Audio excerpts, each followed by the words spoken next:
মুসলমানদের বিরুদ্ধে শুধু বাংলাদেশ নয়, সারা পৃথিবীর মধ্যে বেঈমান বেদিনেরা মুসলমানদের বিরুদ্ধে বসে বসে ষড়যন্ত্র করতেছে। কিভাবে মুসলমান জাতিকে ধ্বংস করা যায়, কিভাবে ইসলামকে ধ্বংস করা যায়, এই পায়তারা তারা সারা পৃথিবী ব্যাপী করতেছে, ঠিক কিনা? কিছুদিন আগে আপনারা দেখেছেন আমাদের পার্শ্ববর্তী রাষ্ট্র ভারত রাষ্ট্রে মুসলমানদের নাগরিকত্ব বাতিল করেছে, ঠিক কিনা? জানা আছে না আপনাদের? তাদের মন্ত্রী প্রকাশ্যে বলেছে, আমরা ভিডিওতে মিডিয়াগুলোতে দেখেছি, তাদের মন্ত্রী প্রকাশ্য বলেছে মুসলমান হইলে এগুলো খতিয়ে দেখতে হবে, মুসলমান ছাড়া অন্য ধর্মাবলম্বী হইলে কোনো অসুবিধা নাই, কোনো প্রশ্নের সম্মুখে পড়তে হবে না। তাহলে বোঝা গেল মুসলমান ছাড়া, ইসলাম ছাড়া সারা পৃথিবীতে যত ধর্ম রয়েছে সবগুলো ধর্ম তারা একই, আর মুসলমানদেরকে তারা এক দিকে দেখে, এক চোখে দেখে, আর তারা সবাই এক। আমরা বলতে চাই মুসলমান জাতি বীরের জাতি। মুসলমানের কাছে কোনো বোমা না থাকতে পারে, মুসলমানের কাছে কোনো অস্ত্র না থাকতে পারে, মুসলমানদের কাছে কোনো গুলি না থাকতে পারে, মুসলমানের কাছে কোনো পারমাণবিক বোমা না থাকতে পারে। মুসলমানের কাছে একটা মাত্র অস্ত্র আছে, যেটার নাম হলো কালিমা লা ইলাহা ইল্লাল্লাহ। মুসলমান জাতি যখন একটা মাত্র স্লোগান দিয়ে, কালিমার আওয়াজ দিয়ে যখন মাঝে ময়দানে ঝাঁপিয়ে পড়বে, পৃথিবীর যত পরাশক্তি রয়েছে সবগুলো পরাশক্তি একত্রিত হয়েও মুসলমানদের সাথে মোকাবেলা করার চেষ্টা করলে ইনশাআল্লাহ মুসলমানদের সাথে এক সেকেন্ডও টিকে থাকতে পারবে না। কথা বলেন ঠিক কিনা?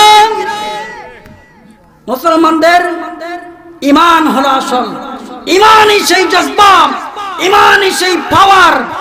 অস্বাভাবিক ঈমানি পাওয়ারের মোকাবেলা পৃথিবীর কোন অস্ত্র দিয়ে করা সম্ভব নয়। জোরে কথা বলেন, সম্ভব? সম্ভব নয়। গৌর গোবিন্দের ইতিহাস আপনাদের জানা আছে। শাহজালাল মুজাররদ ইয়ামানি রাহমাতুল্লাহ আলাইহি কোন অস্ত্র ব্যবহার করেছিলেন? কোন বোমা ব্যবহার করেছিলেন? শাহজালাল মুজাররদ ইয়ামানি রাহমাতুল্লাহ আলাইহি কোন গুলি ব্যবহার করেছিলেন? পারমাণবিক অস্ত্র ব্যবহার করেছিলেন? কি ব্যবহার করেছিলেন? আল্লাহর নাম ব্যবহার করেছিলেন। জোরে বলেন সুবহানাল্লাহ।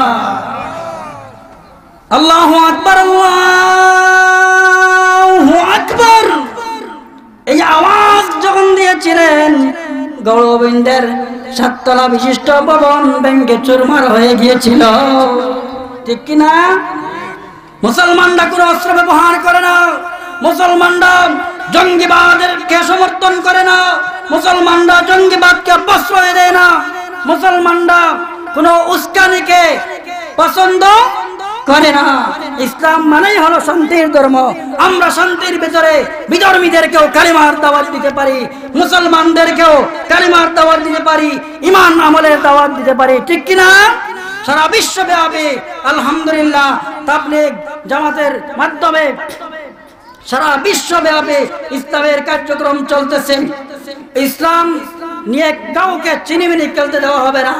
এই দেশের কওমি মাদ্রাসাগুলো যেমন ইসলামের অতন্ত্র প্রহরী, এই দেশের কওমি মাদ্রাসাগুলো শুধুমাত্র ইসলামের প্রহরী নয়, দেশেরও অতন্ত্র প্রহরী। কথা বলেন ঠিক কিনা? এই দেশের স্বাধীনতা নিয়ে, এই দেশকে নিয়ে কেউ চিনিমিনি খেললে কওমি মাদ্রাসাওয়ালারা তাদেরকে চার্জ দিবে না, রেহাই দিবে না। দেশের জন্য, ইসলামের জন্য, দেশের জন্য, ইসলামের জন্য কওমি মাদ্রাসাওয়ালারা অতন্ত্র প্রহরীর ভূমিকায় অবতীর্ণ হবে। যাই হোক মুসলমান ভাই সব, আমি আমার কথা শেষ করে নিচ্ছি।